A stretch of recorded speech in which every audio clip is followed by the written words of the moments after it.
Hi kiddos! I hope everyone had a great weekend. I hope you guys are all doing great as well, nice and healthy, staying at home. I'm trying to do the same thing as well. Today I have Caesar here with me. He's going to be following along and reading a few of our favorite stories at school. And I hope you guys can follow along as well and enjoy them. My first book this morning is a book called Giraffes Can't Dance by Giles Andres. It's a very silly book about a giraffe that has a special way, a unique way of dancing. Let's see.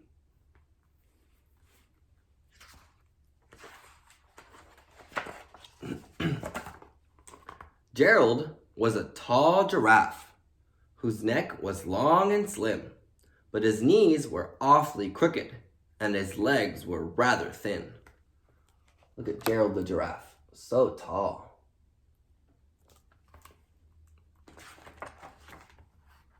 He was very good at standing still and munching shoots off trees. But when he tried to run around, he buckled at the knees. Oh no, poor Gerald. Look at him slipping and falling down.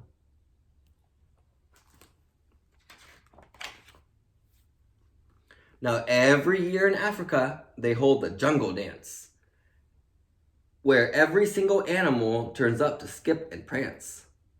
And this year, when the day arrived, poor Gerald felt so sad, because when it came to dancing, he was really very bad. Look, all the animals came for the jungle dance. Ooh, let's see what's gonna happen. The warhogs started waltzing. The rhinos rock and rolled. The lions danced a tango that was elegant and bold. There's the warthogs, the rhinos, and the lions. They're good dancers. The chimps all did a cha-cha with a very Latin feel. And 8 baboons then teamed up for a splendid Scottish reel. Latin dance and a Scottish reel.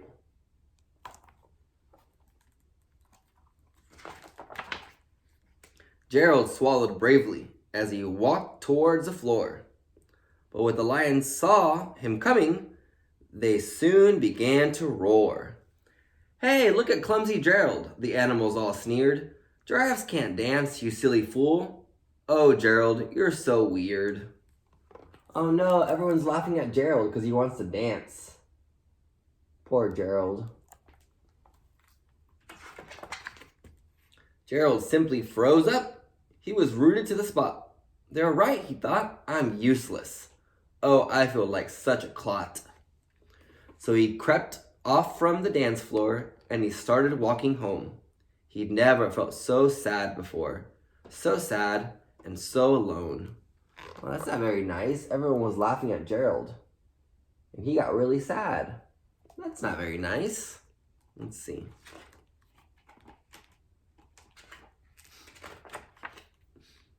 Then he found a little clearing and he looked up at the sky. The moon can be so beautiful, he whispered with a sigh.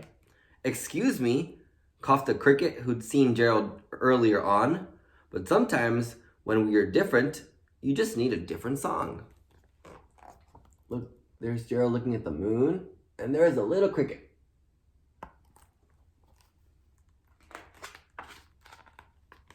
Listen to the swaying grass and listen to the trees.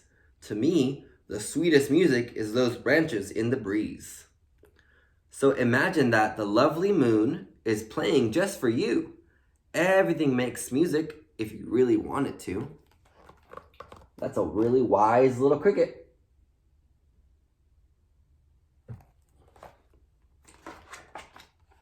With that, the cricket smiled and picked up his violin.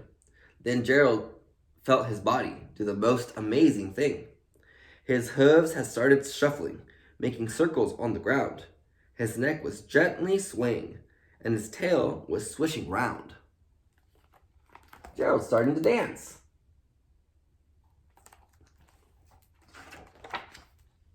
He threw his legs out sideways, and he swung them everywhere. Then he did a backward somersault and leapt up in the air. Looks like Gerald's a good dancer.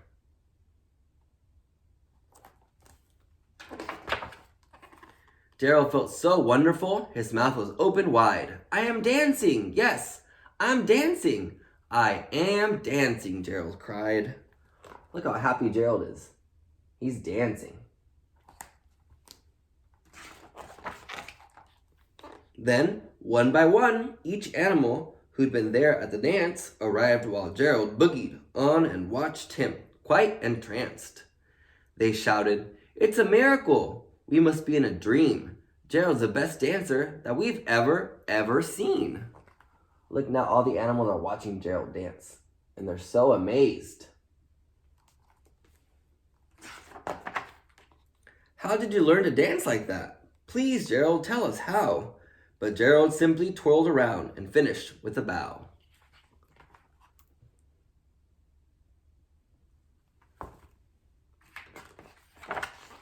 Then he raised his head and looked up at the moon and stars above. We all can dance, he said, when we find music we love. The end. I like this book a lot. It teaches us about being special and different and unique. And it's all good. Our next book is called The Rainbow Fish by Marcus Pfister. I read this book a few weeks ago to you all in primary, and you all seemed to like this book, so I picked it out again. Let's read it again. The Rainbow Fish.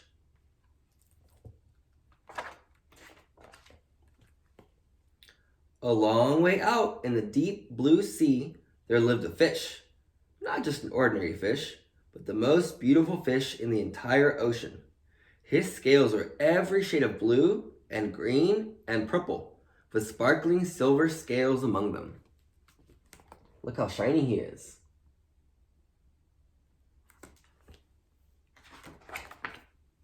The other fish were amazed at his beauty. They called him Rainbow Fish. "Come on, Rainbow Fish," they would call. "Come and play with us." But the Rainbow Fish would just glide past, proud and silent, letting his scales shimmer.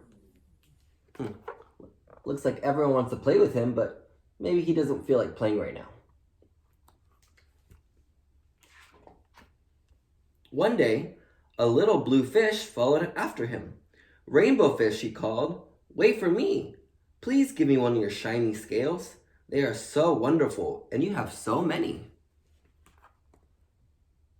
There's the little fish, and there's Rainbow Fish. What do you think Rainbow Fish is going to say or do? Let's see. "You want me to give you one of my special scales? Who do you think you are?" cried the Rainbow Fish. "Get away from me." Shocked, the little blue fish swam away. He was so upset, he told all his friends what had happened. From then on, no one would have anything to do with the Rainbow Fish. They turned away when he swam by. Oh, well, that wasn't very nice of Rainbow Fish, was it? Now nobody wants to play with him. That wasn't very nice of Rainbow Fish. Let's see. What good were the dazzling, shimmering scales with no one to admire them? Now he was the loneliest fish in the entire ocean. One day, he poured out his troubles to the starfish. "I really am beautiful. Why doesn't anyone like me?" "I can't answer that for you," said the starfish. "But if you go beyond the coral reef to a deep cave, you will find the wise octopus. Maybe she can help you." Poor Rainbow Fish, he just doesn't understand why nobody wants to play with him. Let's see what happens. The Rainbow Fish found the cave. It was very dark inside, and he couldn't see anything. Then, suddenly, two eyes caught him in their glare, and the octopus emerged from the darkness. There's the octopus, the wise octopus. Let's see what she has to say. "I have been waiting for you," said the octopus with a deep voice. "The waves have told me your story. This is my advice. Give a glittering scale to each of the other fish. You will no longer be the most beautiful fish in the sea, but you will discover how to be happy."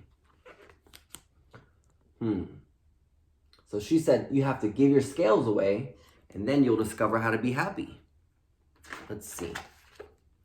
I can't, the rainbow fish started to say, but the octopus had already disappeared into a dark cloud of ink. Give away my scales? My beautiful shining scales? Never. How could I ever be happy without them?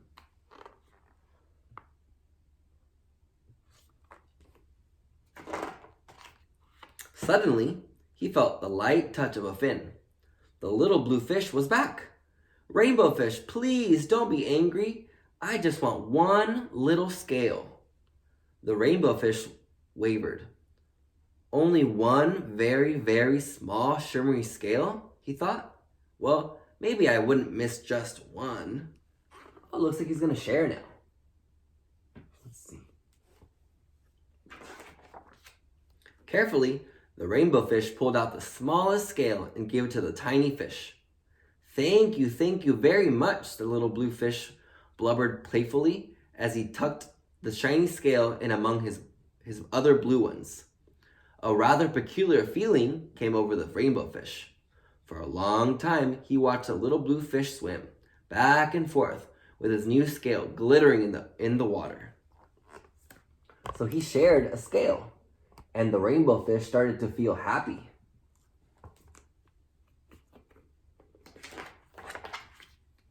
The little blue fish whizzed through the ocean with his scale flashing, so it didn't take very long for the rainbow fish was surrounded by the other fish. Everyone wanted a glittering scale. The rainbow fish shared his scales left and right, and the more he gave away, the more delighted he became. When the water around him filled with glimmering scales, he at last felt at home among the other fish. So he shared with everybody, and that made him happy because that meant that everyone else was happy too. Finally, the rainbow fish had only one shining scale left. His most prized possessions had been given away, yet he was very happy. Come on, rainbow fish, they called. Come and play with us. Here I come, said the rainbow fish, and happy as a splash, he swam off to join his friends. So now all of his friends like him, and they all have the same scales. So now they're all unique together. They're all special now together. The end. Well, I hope everyone enjoyed today's stories. Caesar sure did. He did a really good job of following along and paying attention to both stories. I hope everyone has a great day today, and I'll see you all tomorrow.